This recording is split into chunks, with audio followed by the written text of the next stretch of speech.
Hi, everyone, and welcome to the Raven Foundation Facebook page. My name is Adam Erickson, and I am soon going to be joined by one of my colleagues at the Raven Foundation, the co-founder of Raven, Suzanne Ross. And Suzanne and I are going to be talking about an article that she wrote and was posted yesterday on the Raven Foundation Facebook page and the Raven Review website.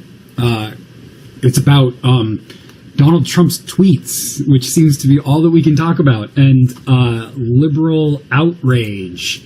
The title of the article is How Liberal Outrage Normalizes the Worst of Trump. And we are all concerned about how Trump's tweets are normalizing bad behavior and saying bad things. And one of Suzanne's points, which I'll let her say right now. Hi, Suzanne. It says you're being added. So this is, I just got to say right off the bat, this is the smoothest experience that we have had with Facebook Live. As long as you're able to say something, I hope that you can talk. Well, let's see. I can talk, but can you hear me? Yes. No? Yes. It's perfect. It's working out great. Yes, I can hear you. I can't believe I can hear you now. Okay, that's and you came on right away, and this is good. So, I was just about to explain to everybody your article, but now you're here and you can do it. So, but before you do, we've got about 5 minutes before we told people we would be on, and I just want to tell you one thing really quickly. A couple of weeks ago, it was my birthday on Martin Luther King Jr. Day. On his birthday, I was born on Martin Luther King Jr.'s birthday, and that just has always made me really happy. But my kids got me a hashtag mug. Have you ever seen a hashtag mug before?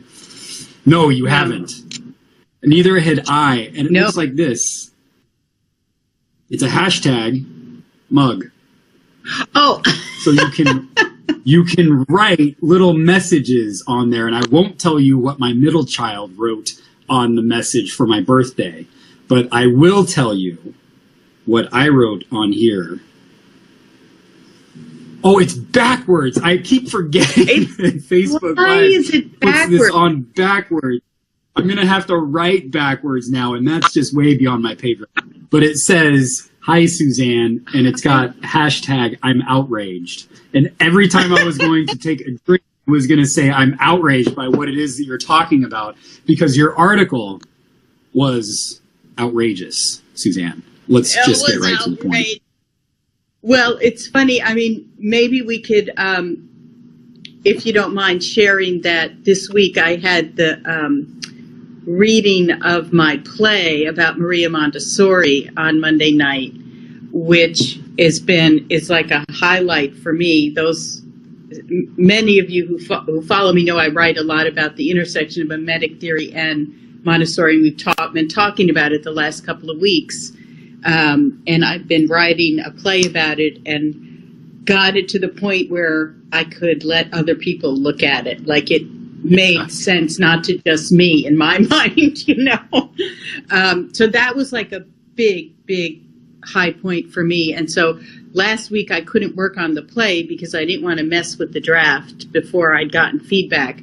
So I decided to write this post about outrage, because it's been bugging me for a while.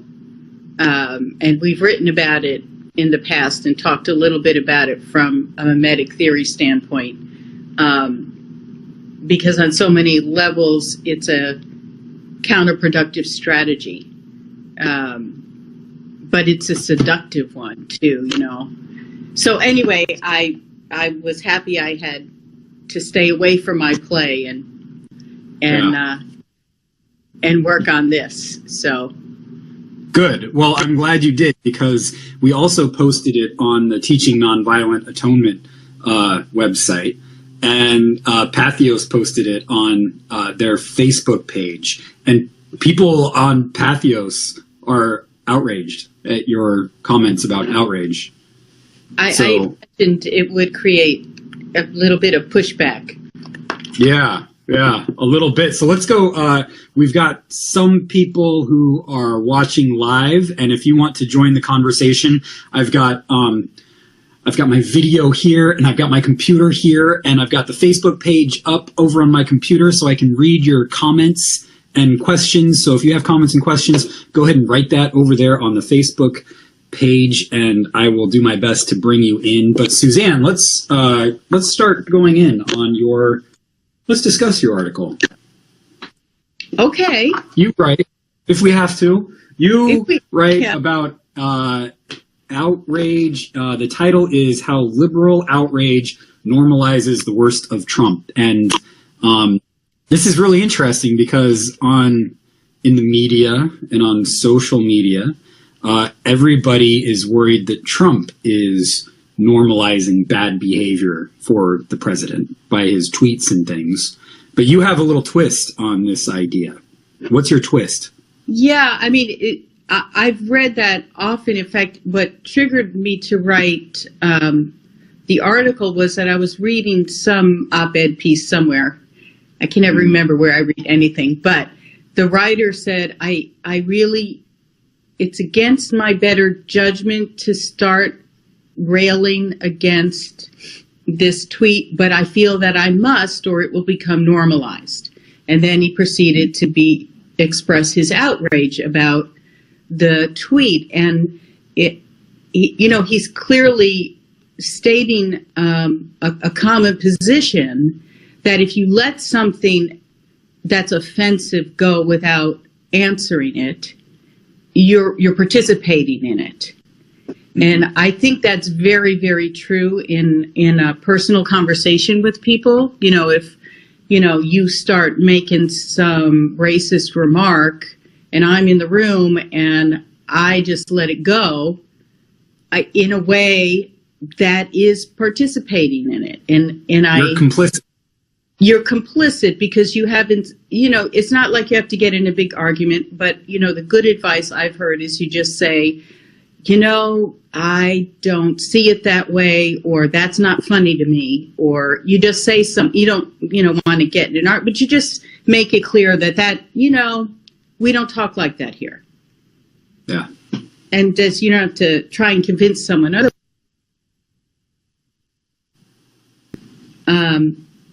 With the reaction to Trump's very outrageous behavior,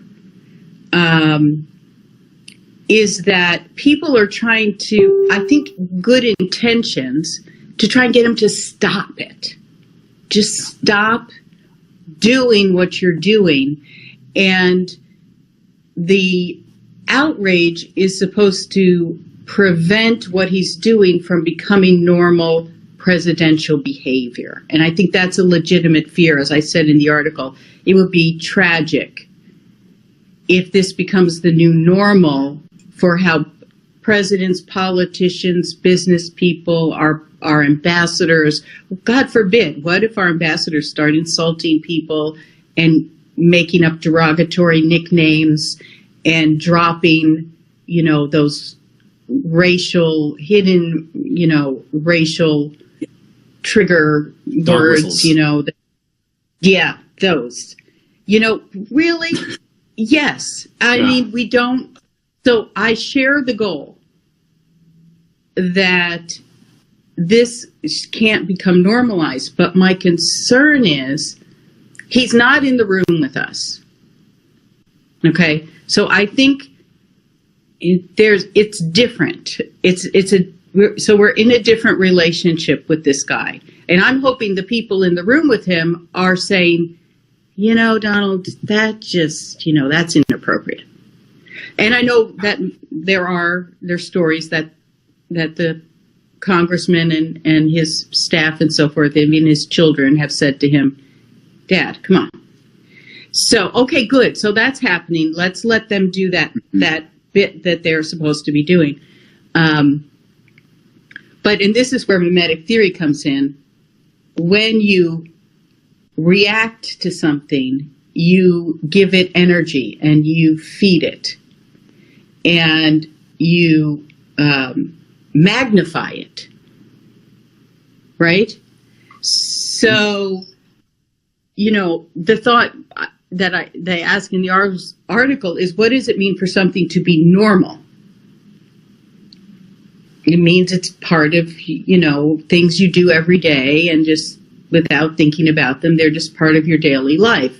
Well, what has become part of our daily life is this outrage. And every time his tweets get retweeted and magnified and with heightened emotion, they're given more airtime. Doesn't everyone want their tweet to be retweeted and talked about? Otherwise, if you don't, it just sort of dies, you know.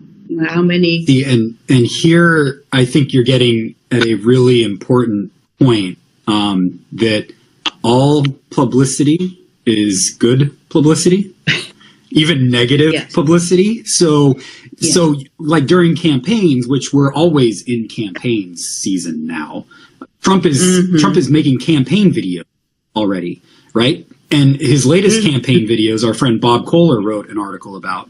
And the more we express our outrage, the more we promote our anger at these, the more we're actually promoting in a negative way his stuff, his anger, his own outrage. And all publicity, negative ads, they only reinforce the message. And so when you hear, oh, isn't Trump just this crazy guy because he hates so-and-so? All you hear is he hates so-and-so, and that's the message. And it just, as you say, it just fuels the fire of him and his base. Oh, yeah, absolutely. And if, you know, I think people who are outraged by Trump's rhetoric are also trying to reach out to the people who don't find it outrageous. And they're trying to generate, you know, they're trying to convert people away from admiring what he's doing. And I think, so two things about that. One is, do you ever listen to or take advice from someone who's shouting at you and telling you what a jerk you are, and that you're stupid, and why aren't you as outraged as I am? No one's going to listen to you. That's not the way to win. Yes. It takes an incredible amount of spiritual maturity for somebody to think, oh, this person's yelling at me that I'm a jerk, and then to look inside yourself and say, is there any point? And I don't think that 90% of people, including myself, have that kind of spiritual maturity. And I don't think that Trump has shown us that he has that kind of spiritual maturity. So it's not a good strategy if we're wanting to get him to change his behavior. It's not going to work. No, it's not going to work. So you're not only alienating the people that you want to listen to, but the real substance. Like, I think there are real substantive conversations that need to be taking place on issues that matter. And I think, as in any administration, there are pros. There are people who have different policy ideas, and if we're engaged in this, what I would say, petty argument about his tweeting, we're going to miss the substance behind it, right? So if you want to be heard by Trump, or anyone, you don't start out by saying, I don't think anything you are saying has any value or is valid. You're completely wrong, and I'm completely right, so shut up and listen to me. Which is just the mirror image of Trump rhetoric, which is, We call it, the liberal left calls him a liar. He yells out fake news, and we're just trading insults. So my question about all of this is it getting us anywhere? Mm-hmm. Does it get progress made in what are the substantive issues, I think, that need to be dealt with? And to me, it seems like no. Is there any chance in hell that Trump is going to stop tweeting? It's no. And that's so frustrating to the left, because they don't want the hashtag, the Twitter handle for the president to be @RealDonald. They want it to be @TheRealHillary. And the frustration over that is what boils over. I mean, behind all the outrage against Trump's rhetoric is that, well, Hillary wouldn't do that. Obama didn't act like that. And there's all of this over and against saying, I'm better. And it prevents us from hearing what is actually going on. And I think that Trump, and whenever I read about people who follow Trump and approve of his policies, there's always, yeah, but I wish he would just stop tweeting and stop making those stupid comments. Nobody is excited about those stupid comments. So let's stop arguing about them. And let's say, oh, you're supportive of those policies. Let's talk about those policies. And let's just agree that, to ignore the darn CRAP that he's spouting all the time. I don't know if it's this intentional, but you remember the movie Wag the Dog? Yes, yeah. And all of the distractions from policies that they're trying to enact. And so are all of these tweets, all of these outrageous statements that Trump is saying, is it Wag the Dog? Is it trying to distract liberals from the actual policies that he's trying to put forward so that we're angry about tweets and you can slide in? For example, this week, I happened to notice that Trump basically killed off solar energy in the United States. Mm-hmm. Did you see this? So he put on a tariff for all solar panels. And solar energy is the fastest growing industry in the job creating industry in the United States, has far more jobs than coal, and Trump puts a tariff on it. And so it's going to kill off the solar. Well, yeah.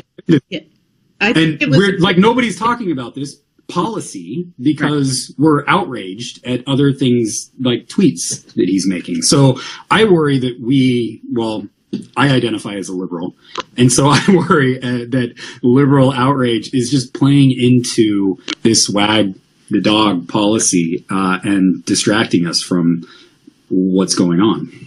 Well, and it erases differences between the different positions on these policies, because we're turning. When you respond to his outrageous behavior with outrage, you're mirroring him. And instead of, while you're claiming to be completely different, and so this is the, mimetic theory angle on this, that the more we get into rivalry with someone, so we're all arm wrestling for the Twitter handle at the President of the United States and want to control presidential behavior, this is something that only one person can possess, and he's got it. So fighting about it simply turns us into mirror images of people acting in a ridiculous way, and fighting about something that why fight about it? It's over. You lost the election, left Democrats. It's over. You lost it. Well, and Trump tries to rub that in our faces, and I think it's working. Absolutely. It pisses me off. Yes. It gets me outraged. But the problem with that outrage is that it gets me living in the past, not in the present. Absolutely. And the present, as you keep saying, the policies in the present are what we would do best to worry about now. And it sullies the critique, the honest, legitimate, necessary critique of some of the things he's doing. If it's coming from people that are red-faced and angry and totally acting out of anger and resentment, why would you listen to that critique? You damage your own position. So if, the example again is to say, if someone is behaving in a racist way and you come at them out of hate, aren't you mirroring their hatred? Mm-hmm. So you're doing the same thing, but you're calling it by a different name. I'm not racist, you damn racist. Mm-hmm. Mm-hmm. Think about it. Right. So when you mirror the hate back, you've lost your claim to having any moral authority or being different in any way from the thing you oppose. And that was just the main point I was trying to make, that if and I think the if is not an if, that it is necessary to oppose the misogynistic, the racist, the bombastic, the patriotic, over-the-top, nationalism. These things are legitimate things to be critiqued, debated about, and assessed, but it can't be done in that kind of atmosphere of just mirroring hatred. Right. There can be no substance then. I think it's one of the things that I love so much about many of the marches that have been going on, and the marches that I have participated in. There's not a sense of hatred or what we are against. It's so much more what we are for. Yeah. These women marches, a lot of people want to peg them as just want to tell a story of them as they're just negative and they're going after Donald Trump. And there's a little bit of that there, but it's so much more geared towards what we are for as opposed to what we are against. Like quite often at these marches, there's little attention actually paid to being against Trump. It's much more about where we want the country to be going. Yeah. That's the kind of conversation that needs to be taking place. And I think, we can do a nice segue into the other topic that we want to talk about today, because Before we do, I just want to say Elena Senato says, "Hi, Suzanne." Oh, and hi. I totally agree, Suzanne. Oh, good. One person. So that's awesome. Hi, Elena. Thank you. I appreciate that. Yeah. So, you were going to bring us into a segue. I have the book here. So do you want to go ahead and segue? I can both put them sorry about, I don't know why it has to be mirror. It's so great that it's mirror images because we're talking about mirroring one another. But Christian, Go ahead. Christian Picciolini is the winner of this year's Raven Award. And we give it every year to someone who's working in the arts or entertainment field. And he wrote a memoir about his time with a white, what is it called? The white supremacist group. White supremacy movement, yes. Yes. And he talks about how he got caught up in hatred, but what turned him away from it. And it wasn't people opposing him. It wasn't hatred. What enabled him to come out of it was love and forgiveness and feeling that someone loved him. And it was actually through marriage and having a child where he was converted by love. And that's how you convert people. You don't convert them through anger and hatred. So, yeah. One of the things that really struck me about Christian's book is that he got into these racist movements not because he had racist feelings, but because he didn't have a sense of that he belonged to anyone. And, mimetic theory says that we all have this sense that of a lack of being, a lack of belonging to something. And when we get a sense of being in relationship with someone, we're going to latch onto that because that's what we all want. And that's what Christian had when he was growing up. He didn't feel like he belonged anywhere until the first adult came into his life and said, hey, you belong. I care about you and I believe in you. And that person happened to be in the Skinheads. Yeah. And that became Christian's model for how to be in the world, how to be someone. And he became a major leader in the white supremacist movement in the United States. And as you say, it was not hatred that got him away from that. It was a sense of belonging to something bigger, belonging to a sense of love. He tells this great story about how he started developing relationships with people that he was taught to hate. And they came into his life in this certain way, and they didn't hate him. They knew everything about his past, what he had been, and they didn't hold it against him. They became friends with him, and that, not holding it against them, modeled for him, wow, a different way of being in the world, a way of love. And that's how he got converted, and that's probably how we all get converted. It took him, I don't remember, like 10, 15 years to get back to that conversion. It can be a long haul, but once people started to show him love, and he was at a place in his life where he could receive it, it took months. It didn't take very long at all, but quite often these conversions, you're in it for the long haul. So when we go back to Donald Trump, like, it takes a lot of patience for people that we call our enemies. And it takes a lot of patience for all of us to look inside of ourselves and see the darkness within and where we've gone wrong. As I said, it takes spiritual maturity to get there. So one of the things that was so, I mean, the memoir is, a page turner. It's hard to put down because, you just feel for this young boy who's getting caught up in this.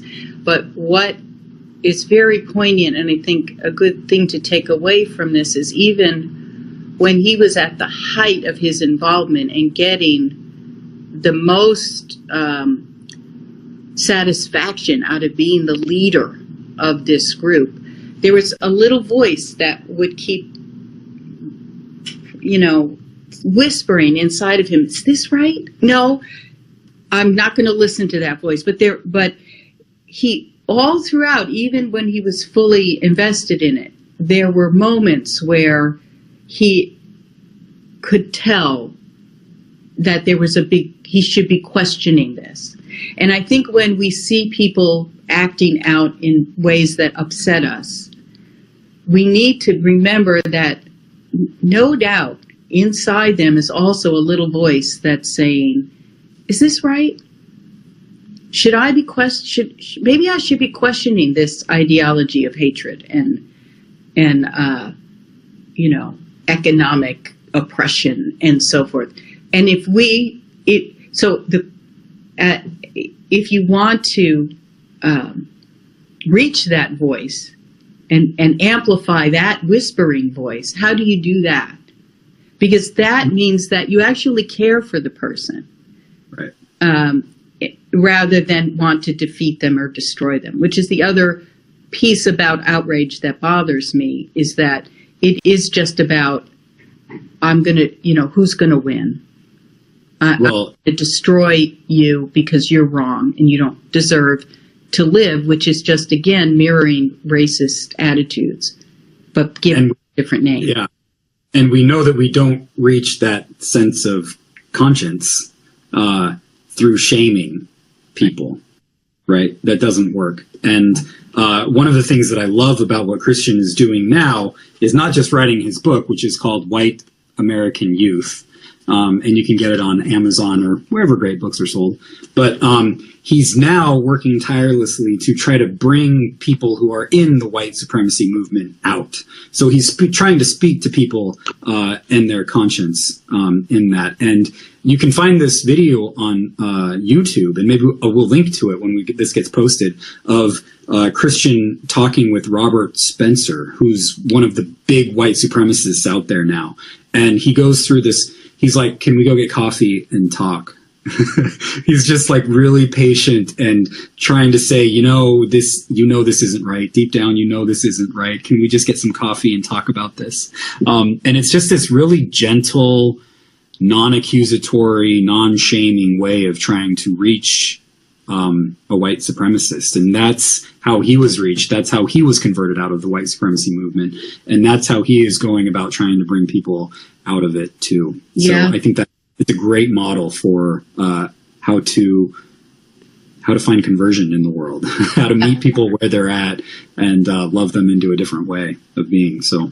Well, and we're nearing the end of our half hour, but one of the things that also struck me here was how, Christian was in at the very beginning of when these skinhead groups turned into these racist, white supremacist groups, imitating Nazi and Hitler and Nazism and Hitler and all of that.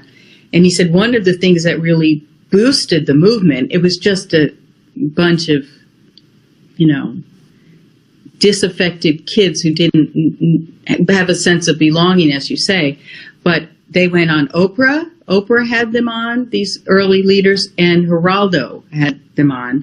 And those two appearances gave so much publicity to what was then a very unimportant, meaningless movement. It fueled the recruitment. It gave them all kinds of free publicity. And it made me think of just exactly how outrage and retweeting Trump's things magnifies something that if you don't magnify it, it really doesn't have much of a draw, Yep. It's not going to attract a lot of people because it's a futile way to be. Yep, that's exactly it. Before we go, Elena says congratulations on the impending birth of your grandson. So nicely done there. That's exciting news. And she says, I honestly don't even watch the news anymore. It's just like Suzanne says, two sides going at each other and accusing one another of the same behaviors, just in different contexts. Yeah. So yeah, there you go. Awesome. So go check out Suzanne's article, How Liberal Outrage Normalizes the Worst in Trump. You will find really great stuff there, and how to move forward in a better way, which we've talked about here too. So it's all there. You can find it on the Raven Review at ravenfoundation.org. So you can stay up to date on all things Raven Foundation and Raven Review and Teaching Nonviolent Atonement over on the Raven Facebook page. You can also check out the Teaching Nonviolent Atonement Facebook page. And we will have another live conversation next week. So stay up to date with us there. And until then, bye-bye. Bye.